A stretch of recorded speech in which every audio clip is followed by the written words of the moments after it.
Hello दोस्तों, टैक्साजेन biology में आप सभी का स्वागत है। और आज का टॉपिक है हमारा मैकेनिज्म ऑफ ब्रीदिंग। इससे पहले के वीडियो में हम लोगों ने देखा था रेस्पिरेशन इन एनिमल्स और जाना था ह्यूमन रेस्पिरेटरी सिस्टम को पूरे डिटेल में। और आज देखने वाले हम लोग ब्रीदिंग और उसका मैकेनिज्म। सबसे पहले ब्रीदिंग क्या होता है? The intake of air into the respiratory tract and elimination of carbon dioxide is called breathing. वो प्रोसेस जिसमें एयर को अंदर रेस्पिरेटरी ट्रैक्ट के लिया जाता है, यानी एयर को अंदर की ओर लिया जाता है और कार्बन डाइऑक्साइड को एलिमिनेट किया जाता है, इसे बाहर छोड़ा जाता है। That process is called breathing. हम लोग ये भी जान चुके हैं what is the difference between respiration and breathing. Respiration is a chemical reaction in which oxidation of food occur in order to liberate energy, while in breathing exchange of gases takes place. That means intake of oxygen into respiratory tract and elimination of carbon dioxide. Now stages, अगर stages देखते हैं तो it involves two stages, inspiration और inhalation, during which atmospheric air is drawn in. Inspiration और inhalation में क्या होता है? atmospheric air को अंदर की ओर लिया जाता है. Expiration और inhalation, during which alveolar air is released out. तो एक्सपायरेशन और एक्सहेलेशन में एल्व्यूलर एयर, एल्व्यूलाई जो कि हमारे लंग्स के अंदर प्रेजेंट होता है, इट इज एयर सैक और बलून लाइक स्ट्रक्चर जिसके थ्रू गैसियस एक्सचेंज होता है। तो आप देखेंगे एल्व्यूलाई से एयर का बाहर रिलीज आउट होना, दैट इज कॉल्ड एक्सपायरेशन और एक्सहेलेशन। अब ये जो दो इवेंट हैं, ये जो दो स्टेजेस हैं ब्रीदिंग के, दैट इज इंस्पायरेशन और एक्सपायरेशन, ये कैसे होते हैं?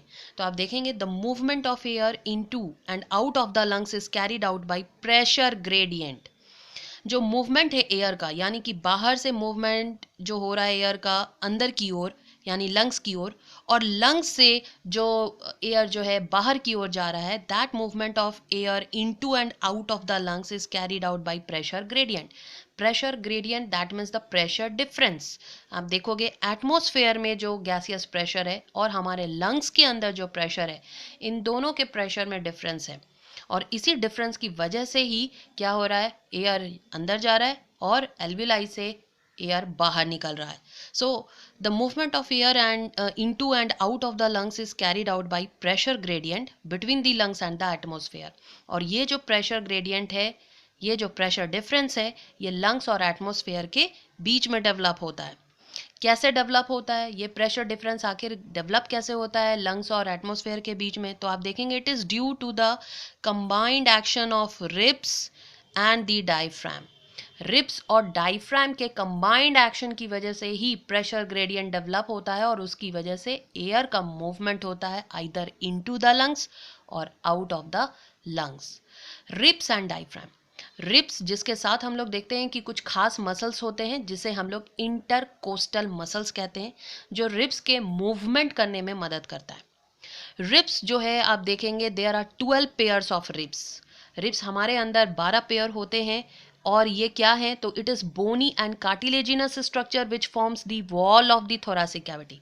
तो जैसे कि हम लोग जान रहे हैं कि हमारा लंग्स जो है वो थोरासिक कैविटी में प्रेजेंट है, और जो हमारा रिब्स है वो एक बोनी और कार्टिलेजिनस स्ट्रक्चर है जो कि थोरासिक कैविटी के वॉल को बनाता है। तो आप देखेंगे कि रिब्स का जो एक एंड होता है वो हमारे सामने की ओर प्रेजेंट स्टर्नम एक बोन है उससे जुड़ा होता है, और दूसरा एंड जो होता है वो हमारे पीछे की तरफ यानी कि पीठ की तरफ आप देखेंगे जो वर्टिब्रल कॉलम है, रीढ़ की हड्डी है, उसकी ओर जुड़ा होता है। तो इस तरीके से आप देखोगे कि व्हाट विल हैपन, ये एक केज के जैसा स्ट्रक्चर बना देता है जिसको हम लोग कहते हैं rib cage, that protects our lungs as well as our heart. तो ये रिब केज जो है हमारे लंग्स को भी प्रोटेक्ट कर रहा होता है और हमारे हार्ट को भी, क्योंकि हार्ट हमारे दो लंग्स के बीच में प्रेजेंट होता है। अब जानेंगे कि इंस्पायरेशन और एक्सपायरेशन में एग्जैक्टली होता क्या है। तो सबसे पहले अगर हम लोग इनहेलेशन में देखें तो आप देखेंगे during inhalation the intercostal muscles pulls the ribs outwardly and at the same time diaphragm become flat, resulting thoracic cavity increases, pressure decreases lower than the atmospheric pressure। तो इसको थोड़ा सा हम लोग प्रैक्टिकली समझे। आप सबसे पहले जानते हो कि प्रेशर जो होता है वो होता है force by area. Pressure is equal to force by area, यानी कि प्रेशर और एरिया का जो रिलेशन होता है दैट इज इनवर्सली प्रोपोर्शनल।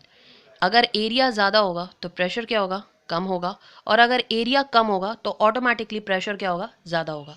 तो सबसे पहले आप जान रहे हो कि एयर का अंदर जाना या एयर का बाहर निकलना ये प्रेशर डिफरेंस की वजह से होता है between the lungs and the atmosphere. तो जब इंस्पायरेशन होता है तो इंस्पायरेशन में हम लोग क्या देखेंगे कि सबसे पहले जो हमारा रिपकेज है वो इंटरकोस्टल मसल्स की मदद से क्या हो जाता है, अपलिफ्ट हो जाता है, यानी ऊपर की ओर चढ़ जाता है, और साथ ही साथ आउटवर्डली बाहर की ओर निकल जाता है, आउटवर्डली, और ये ऊपर की ओर अपलिफ्ट हो जाता है। साथ ही साथ जो नीचे डोम शेप का डायफ्राम है, ये जो डोम शेप का आप देख रहे हो muscular diaphragm, that become flat. ये मस्कुलर डायफ्राम जो है ये क्या हो जाता है, नीचे की ओर इस तरीके से फ्लैट हो जाता है। फ्लैट होते ही what will happen, the area increases. जो थोरैसिक वॉल्यूम है वो क्या हो जा रहा है, इंक्रीज हो जा रहा है। कैसे हो रहा है, तो आप देख रहे हो रिब्स और ऑब्वियसली डायफ्राम की वजह से हो रहा है। डायफ्राम जो है डोम शेप से क्या हो गया, फ्लैट हो गया, और जो रिब केज है वो क्या हो गया, ऊपर की ओर और आउटवर्डली अपलिफ्ट हो गया। नतीजा थोरैसिक वॉल्यूम जो है वो बढ़ गया, यानी एरिया बढ़ गया। जैसे ही थोरैसिक वॉल्यूम या थोरैसिक कैविटी इंक्रीज होता है, एरिया इंक्रीज होता है, प्रेशर क्या हो जाएगा, कम हो जाएगा। यानी लंग्स के अंदर हम लोग इस टाइम क्या देखेंगे, इंस्पायरेशन के दौरान प्रेशर जो है वो डिक्रीज हो जाएगा, कम हो जाएगा देन दी एटमॉस्फेरिक प्रेशर। एटमॉस्फेरिक प्रेशर से भी ये कम हो जाएगा। नतीजा एयर का मूवमेंट किधर हो जाएगा, हायर प्रेशर से लोअर प्रेशर की ओर। यानी कि आप देखेंगे कि एयर जो है कहाँ से कहाँ मूव कर जाएगा, एटमॉस्फेयर से हमारे लंग्स की ओर खींचा चला जाएगा। तो दिस इज कॉल्ड इंस्पायरेशन। जबकि एक्सपायरेशन या एक्सहेलेशन में क्या होता है, तो हम लोग देखेंगे during exhalation the intercostal muscles pulls the ribs inwardly and the diaphragm back to its normal dome shaped, resulting thoracic cavity decreases, pressure increases। तो जस्ट इनहेलेशन के अपोजिट हम लोगों को एक्सहेलेशन में देखने को मिलता है। एक्सहेलेशन में अगर हम लोग देखते हैं तो हम लोगों को क्या देखने को मिलेगा, तो आप देखेंगे कि जो हमारा रिब केज ऊपर की ओर अपलिफ्ट हुआ था ये क्या हो जाएगा, दोबारा से अपने ओरिजिनल पोजीशन में आ जाएगा। यानी कि आप देखेंगे कि ये इनवर्ड आउटवर्ड हुआ था, यानी आगे की ओर घसका था, इनवर्ड हो जाएगा, और साथ ही साथ डाउनवर्ड लिफ्ट हो जाएगा। और वापस से जब ये अपने पोजीशन में आ जाएगा तो डायफ्राम जो कि फ्लैट हुआ था वो भी क्या हो जाएगा, डोम शेप में हो जाएगा। तो रिब केज का वापस से अपनी जगह पर आ जाना और डायफ्राम का डोम शेप में कन्वर्ट हो जाना, दोबारा से डोम शेप को अडेप्ट कर लेना, ये क्या कर रहा है, थोरैसिक वॉल्यूम को डिक्रीज कर दे रहा है। तो यहाँ आप देख रहे हो थोरैसिक कैविटी जो है वो डिक्रीज हो जा रहा है, थोरैसिक वॉल्यूम डिक्रीज हो जा रहा है, यानी एरिया कम हो जा रहा है। एरिया कम हो जाएगा तो ऑटोमेटिकली जो लंग्स में प्रेशर होगा वो क्या हो जाएगा, बढ़ जाएगा। यानी एटमॉस्फेयर बाहर के प्रेशर से भी ज़्यादा प्रेशर लंग्स के अंदर हो गया due to decrease in thoracic cavity.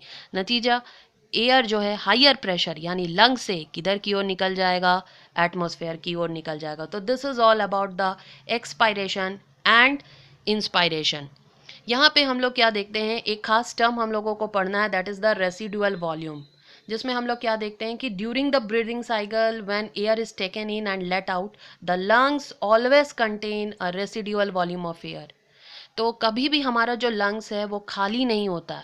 कितना भी आप फोर्सफुली एक्सपायरेशन कर लीजिए, हवा निकालने की कोशिश करिए लंग से, लंग्स हमारा कभी भी खाली नहीं होता है।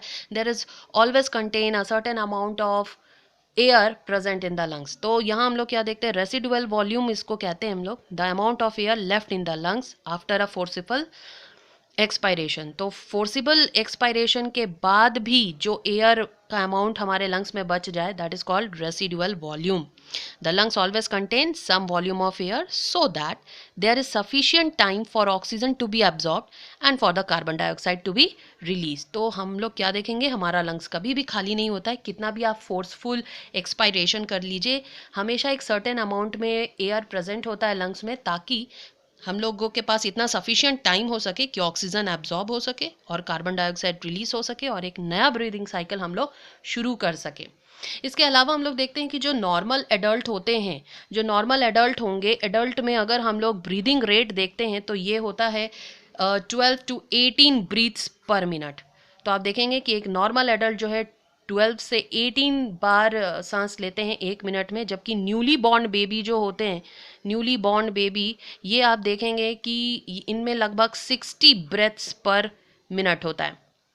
इसके साथ ही साथ हम लोग क्या देखेंगे कि when the body size of the animal is large, the diffusion pressure alone cannot take care of oxygen delivery to all parts of the body। तो आप जान रहे हो कि जो गैसियस एक्सचेंज हो रहा है हमारे एल्व्यूलाई में, this is because of the diffusion, ये डिफ्यूजन की वजह से हो रहा है। लेकिन जब एनिमल्स में जो बॉडी साइज होता है वो काफ़ी बड़ा हो, जैसे कि ह्यूमन के केस में देखते हैं बड़ा भी है, कॉम्प्लेक्स भी है, तो क्या डिफ्यूजन प्रेशर अलोन ऑक्सीजन को सारे पार्ट तक पहुंचा सकता है? तो नहीं पहुंचा सकता। Diffusion pressure alone can not take care of oxygen delivery to all parts of the body. तो ये फिर कैसे होगा? तो आप देखेंगे that's why we have respiratory pigments. तो हमारे पास प्रेजेंट होता है respiratory pigments, that is haemoglobin. तो रेस्पिरेटरी पिगमेंट्स की मदद से ये काम किया जाता है, यानी कि लंग्स से ऑक्सीजन को लेकर पूरे शरीर के हर एक पार्ट, हर टिश्यू तक पहुंचाया जाता है थ्रू दी ब्लड। तो हमारे ब्लड में प्रेजेंट होता है हीमोग्लोबिन। हीमोग्लोबिन एग्जैक्टली हमारे ब्लड के आरबीसी में प्रेजेंट होता है। और आप देखेंगे कि haemoglobin has very high affinity for the oxygen. एक हीमोग्लोबिन का जो मॉलिक्यूल होता है वो 4 ऑक्सीजन के मॉलिक्यूल को कैरी कर सकता है। इवन आप देखोगे कि 100 ml of oxygenated blood can carry 5 ml of oxygen. तो ऑक्सीजन जो है वो हीमोग्लोबिन से क्या होता है, आप देखते हो कि ट्रांसपोर्ट होता है हमारे हर टिश्यू तक। That's why alveoli is highly vascularised. Alveoli जो होता है वो हाईली वैस्कुलराइज्ड होता है, उसके चारों ओर ब्लड वेसल्स होते हैं और ऑक्सीजन को लंग्स से कहाँ की ओर ले जाते हैं, हमारे हर सेल टिश्यू की तरफ ले जाते हैं through the haemoglobin. Carbon dioxide is more soluble in water. Carbon dioxide water में सॉल्युबल होता है और इसीलिए उसका ट्रांसपोर्टेशन हम लोग देखते हैं प्लाज्मा के थ्रू होता है, ब्लड के प्लाज्मा के थ्रू होता है और लंग्स की ओर ये रिलीज आउट कर दिया जाता है by the process of diffusion. I hope ये आपको समझ में आया हो। Okay, thank you.